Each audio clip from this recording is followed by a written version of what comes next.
வணக்கம். என் பெயர் அக்ஷாஸ்ரீ.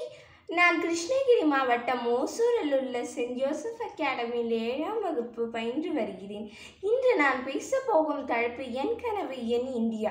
நான் ஒரு இந்திய நாட்டின் குடிமகன். நிகரில்லா பெருமை பெற்றது நம் நாடு. வந்தாரை வாழ வைத்த திருநாடு. செல்வ வனப்பும் எல்லையில்லா பேரழகும் இயற்கை அன்னையின் தண்ணி பெரும் பார்வையும் இமயமலையின் உன்னதமும் கங்கையின் தூய்மையும் காவிரி பாயும் வளநாட்டின் சோலைகளும் பச்சை போர்வை உடுத்திய கேரளமும் காந்தி பிறந்த குஜராத்தும் நல்கோதுமை விளையும் ஹரியானா பஞ்சாபும் திறமையாளர்கள் வழங்கும் வங்காளமும் இதுபோல் புண்ணிய பூமி 8 திசை நோக்கினும் வேறெங்கும் உண்டோ?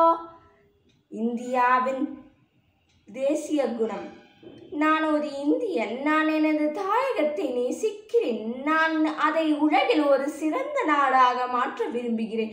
நான் இந்தியாவை ஒரு பணக்கார நாடாகவும் மகிழ்ச்சியான நாடாகவும் ஆரோக்கியமான நாடாகவும் வாழ்வதற்கு கனவு காண்கிறேன். வாழ்க்கையில் அனைத்து துறைகளும் என் முன்னேற்றத்திற்கான விரும்புகிறேன்.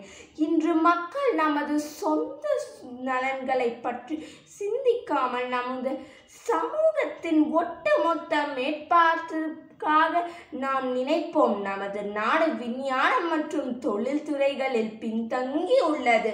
புதிய தொழிலுக்காக இந்தியா ஒரு முன்னணி நாடாக இருக்க வேண்டும் நான் விரும்புகிறேன். எங்கள் தொழில்கள் வேகமாக வளர வேண்டும். ஒவ்வொரு குடிமகனுக்கும் தனது விருப்பப்படி வேலை கிடைக்க வேண்டும் நான் என்று தாழ்மையுடன் கேட்டுக்கொள்கிறேன்.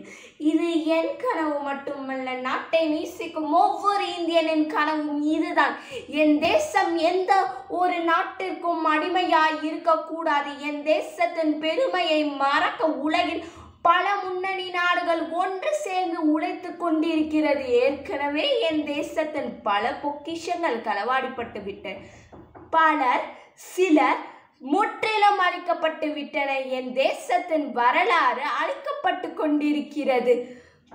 இப்பொழுது நான் பேசப்போகும் இதற்கு வெறும் மேலை நாட்டினரை மட்டும் குறை கூற முடியாது.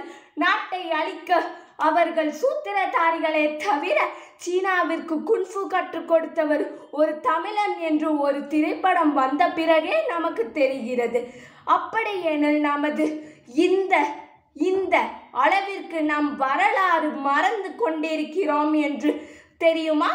இது ஒரு உதாரணம் மட்டும்தான். நம் பல புராதன நூல்கள் கலைகள் பல இன்று இருந்து சுவடே தெரியாமல் அழிக்கப்பட்டு விட்டது. தமிழை விட ஆங்கிலம் நன்கு கற்றால் அதிகம் சம்பாதிக்கலாம் என்று ஒரு ஆசை இன்று தமிழை அழித்து கொண்டிருக்கிறது. என் கனவு ஏழைகளற்ற இந்தியா. என் கனவு ஊழலற்ற இந்தியா. என் கனவு அனைவரும் கல்வி அறியா இந்தியா. என் கனவு சுகாதாரமான இந்தியா. என் கனவு அனைத்து துறைகளும் முன்னணி இந்தியா இருக்க வேண்டும். என் கனவு சாதிகள் இல்லாத இந்தியா என்று நான் தாழ்மையுடன் கேட்டுக்கொள்கிறேன். நன்றி, வணக்கம். ஜெய் ஹிந்த்.